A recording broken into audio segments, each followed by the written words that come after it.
things that they're worried about, which is financial stability. They're worried about money laundering. They're worried about, bad actors coming in. We have to acknowledge that as a community. We can't just say it doesn't exist. It does exist. It exists in every emerging tech. Bad people come in.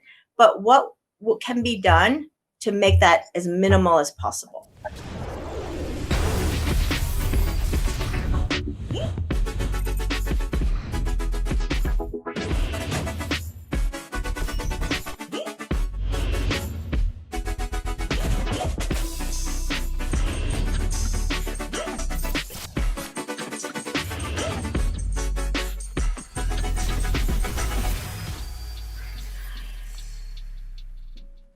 When you look at Swissborg est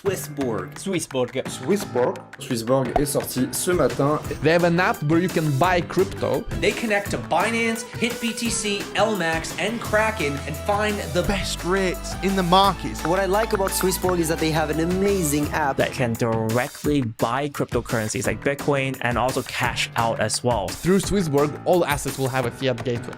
And here is the thing. Premium features gives you zero fee trading. That is zero fees. If you want to buy Bitcoin with fiat, I suggest you buy through Swissborg rather than Coinbase. And if you're interested in trading the likes of Ethereum or Bitcoin, use Swissborg's application.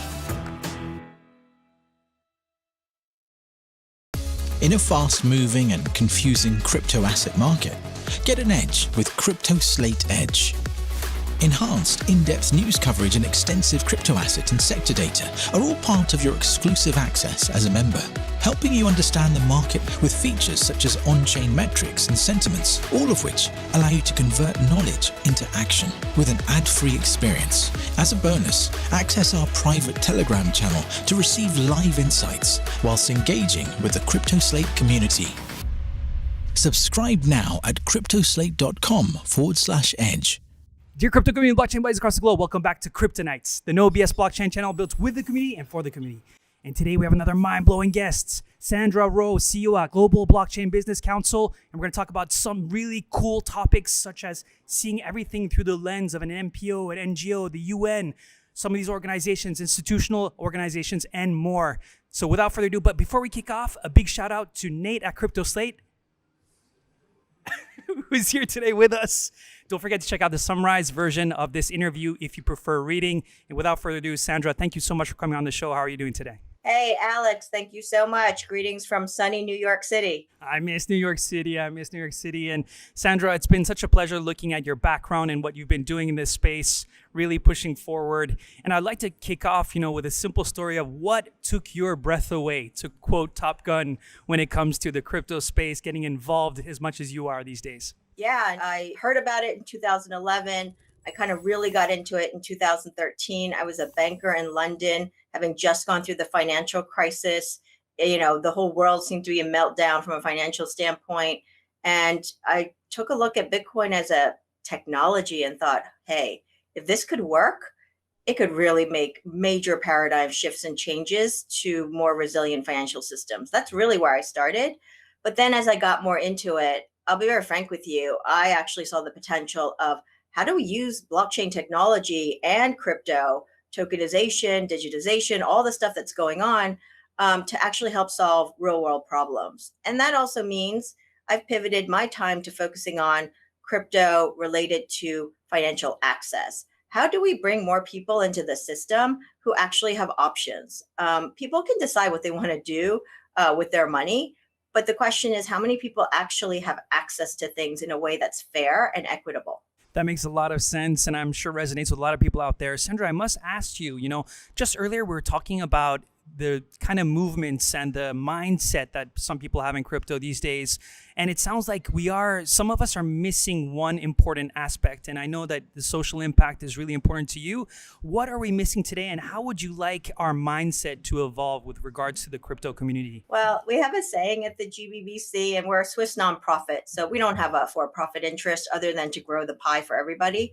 We have this view that we want to bring the brightest minds and the best, the kindest hearts together, because together you can make money, be successful, create opportunities, but also solve for real world problems that frankly, and be a voice to folks in society who don't have a voice.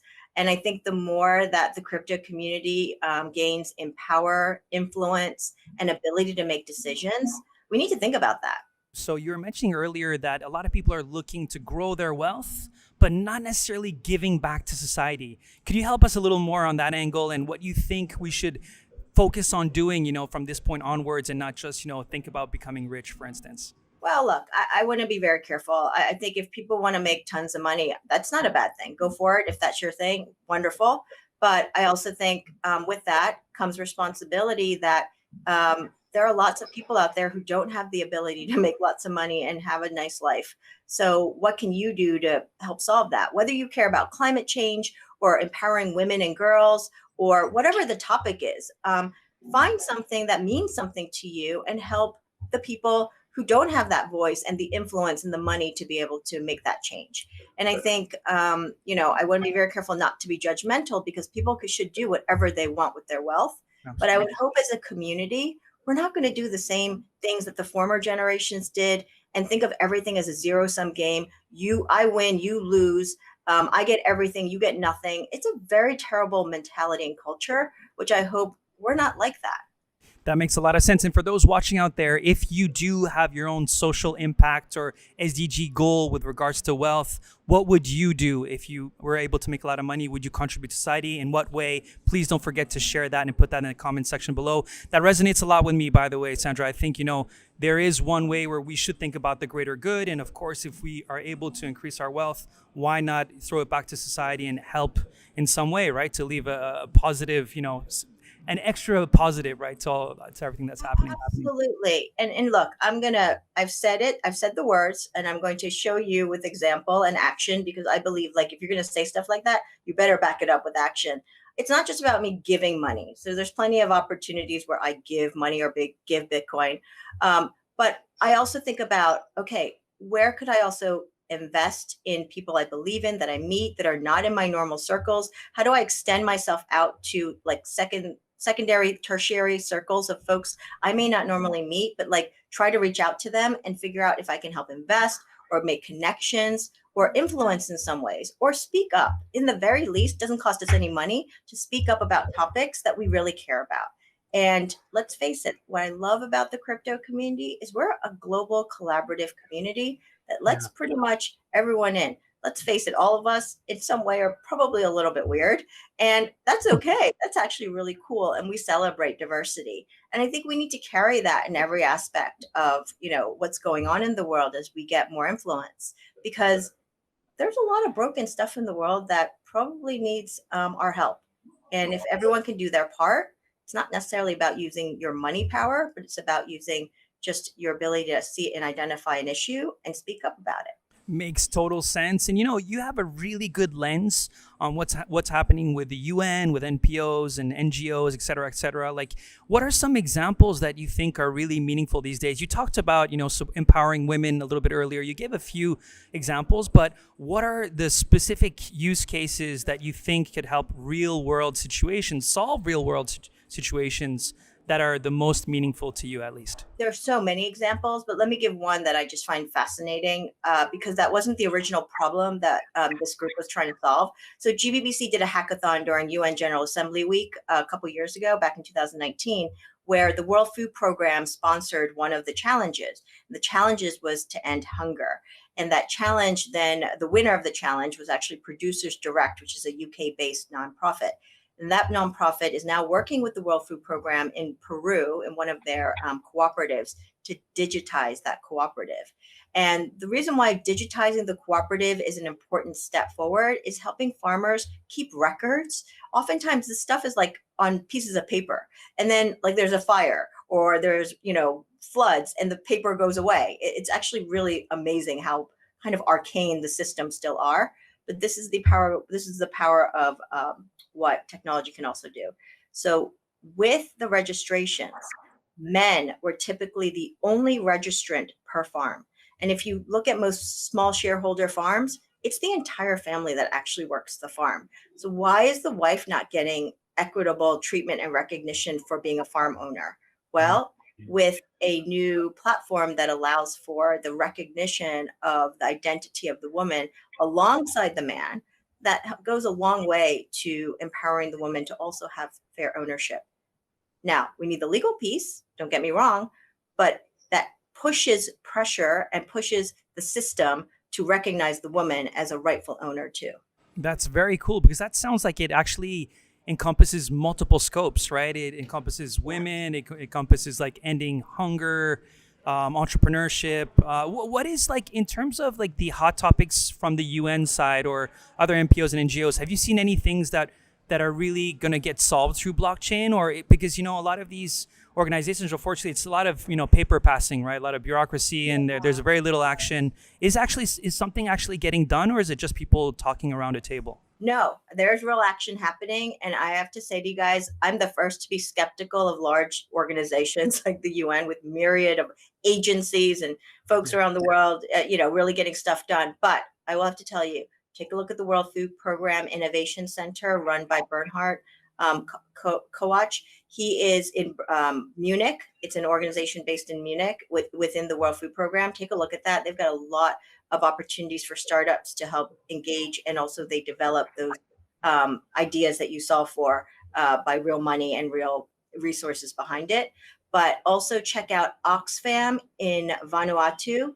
Sandra Hart is amazing. She's using programmable money to distribute in crisis situations. And that programmable money is based on a blockchain. And the concept is pretty simple. Instead of like bringing tents and food and things from other places, which by the way, takes up energy and more money and effort to transport, give people money or cards to basically spend on the local economy. In cases where that's possible. Now, there's some extreme cases where that's not possible, but what they're doing is changing the dialogue around giving around disasters. Instead of giving things like food and shelter, they're actually saying, look, we're going to give you an ability to have e-money or programmable money, and that will allow you to go spend it locally and get the food and whatever that you need. Yeah, it sounds like they're trying to teach them how to fish rather than giving them fish, as we say, right? Where they're giving the tools and providing the environment for people to have more long-term or sustainable goals, I guess. Yeah, check out Oxfam in the Pacific Islands and what Sandra Hart is doing. It's actually really, really cool. It's real stuff. They've already piloted. It's going into like scaling. The problem that we have today is not that these things aren't real. It's about how do we scale it? How does that then transfer to disasters in the Caribbean? How do we use the same system that works, and we know it works because we tried it out in Vanuatu, to other places? And that's the challenge we have today. Makes a lot of sense. Yeah, thank you so much for sharing that. It's quite rare that we cover this on Crypto Nights, where we look at it from, one of these massive organizational perspectives and NPOs and NGOs, which, as you said, it's very important. It's more than charity, right? There's a lot we could do in this space. And if you guys have any ideas and comments and to share, please do in the comments box below. I would love to ask you, Sandra, on a personal level, then, what are some of the trends that you're really excited about this year? Obviously, we're going through a bull market. There's lots of tech being developed. What are some specific things that are being built, whether it be ecosystems or tools, that you find absolutely fascinating these days? Well, I'm keeping a close eye on the next evolution of Ethereum. I think we do need to go to proof of stake, and we do need to get these transaction prices down, or transaction fees down. But beyond that, what I'm really excited about is just seeing hope coming back into the world related to funding startups in different parts of the world. I mean, the US and the UK and certain, developed nations have already picked up pace in terms of startup funding. But what I'm really interested in is looking at where is funding going with respect to places that don't usually get the money. So certain areas in sub-Saharan Africa, in South America, in Southeast Asia, we're beginning to see that people are shining light in these areas and saying they need capital. And it's not just capital coming from their own government. It's actually foreign capital, whether it's a group of crypto entrepreneurs who have the, resources to put something together and do that, or whether it's traditional venture capital. The point being is, I think we need to really rethink the way capital flows to early stage startups. We need more innovation hubs. Yeah, the scaling of Ethereum, obviously going to 2.0 Serenity is, I think it's a key point, right? Especially if you want microtransactions or micropayments. Currently with the gas fees, it's very limiting, to say the least. Do you think it's going to happen this year, by the way? Because obviously they announced that 1.5 is they're trying to get that done within this year, but we know there are always delays and stuff like that. How optimistic are you? And are there any alternative chains that you're looking into that could help with these solutions temporarily? Yeah, I mean, look, I know we've all been waiting for a long time, and it's a difficult, I'm not one sitting there developing, so I'm certainly not going to make comment on how hard everyone's working to get this done. And there are just so many challenges. But we just had a conversation actually yesterday with Joe Lubin of Consensus. And, I think there's growing optimism, cautious optimism that we'll get there this year. I think we really need it as a community. And, let's face it, a lot of people are building on Ethereum, and it's really critical infrastructure at this point. It's not an option. It's really like we need it. We definitely need it. We definitely need it. With regards to blockchain regulation, and obviously this is probably something that you've been thinking about a lot, and a lot of people are scared, with all the FATF, and travel rules and stuff like that, impacting possibly, regions who initially had access to crypto and limiting their abilities to no longer have access to crypto. How are you feeling about this? Is this one of your big concerns this year, or what is if it isn't? Yeah, we speak to a lot of governments around the world. Don't get me wrong, we don't speak to all of them, but we try to get to as many as we can. And if anyone's interested, if you go to our website, gbccouncil.org, stroke GSMI, we have something called the Global Standards Mapping Initiative. And what we did with a bunch of other groups last year, and you can see everyone who was involved last year, we mapped 185 jurisdictions where if you hover over the interactive map, and it's all free, you could actually find all of the legislation, reports, guidance that came out of any regulator, any government entity we could find for that country. We literally put it all in one place for you related to crypto, digital assets, and blockchain. And so we've been really trying to figure out who is banning crypto, who is taking a more conservative approach to crypto, and then who's actually helping to set guardrails, but also help with innovation and the proliferation of crypto. So there's a whole spectrum of countries. There is a short list of countries who are banning crypto, and we're trying to educate. We never will dictate to a country what they should do. That's, their monetary policy. But we would hope that a blanket ban approach is something that doesn't not have to happen. They can take a more, reasonable approach in terms of setting guardrails on who can access crypto in the beginning, and hopefully as they get more comfortable, then enlarge that. And it takes time for some of these countries and some of these officials. It seems like a threat. And I think what we need to try to do is change the dialogue that this is an opportunity, not a threat. And with the things that they're worried about, which is financial stability, they're worried about money laundering, they're worried about, bad actors coming in. We have to acknowledge that as a community. We can't just say it doesn't exist. It does exist. It exists in every emerging tech. Bad people come in. But what can be done to make that as minimal as possible? That makes a lot of sense. Finding that fine line is the most difficult part, isn't it? Or where can you be? Where is it over-regulated versus under-regulated? And like you say, we have bad actors in crypto as well. So regulation is not all that bad, right? It's hard to come up with like black and white lines, meaning it's all bad, it's all good. It's so much more nuanced than that. And I know that's seems like a cop-out answer, but it's actually true. There's a lot of gray, and we need to figure out, in a world where countries are going to want to regulate, what does that regulation look like? And then influencing that regulation to make sure that it's reasonable. Yeah, my biggest fear, I would say, is probably, if we start having to require, KYC and all these things on DEXs, for example, right? Where someone out of a sanctioned country can no longer participate in DeFi and just kills the entire purpose of DeFi, which is decentralizing finance for all, right? Completely inclusive. So I don't know if that's one of your concerns, but that would be one of the scary parts, especially if you're trying to help, like you said, sub-Saharan countries and countries that tend to be sanctioned or often, just kind of excluded from finance.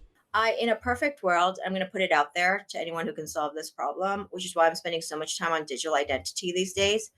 If we could have a system where you could be identified through a mechanism, I think it should actually be a utility. I don't think it should be a company or a government.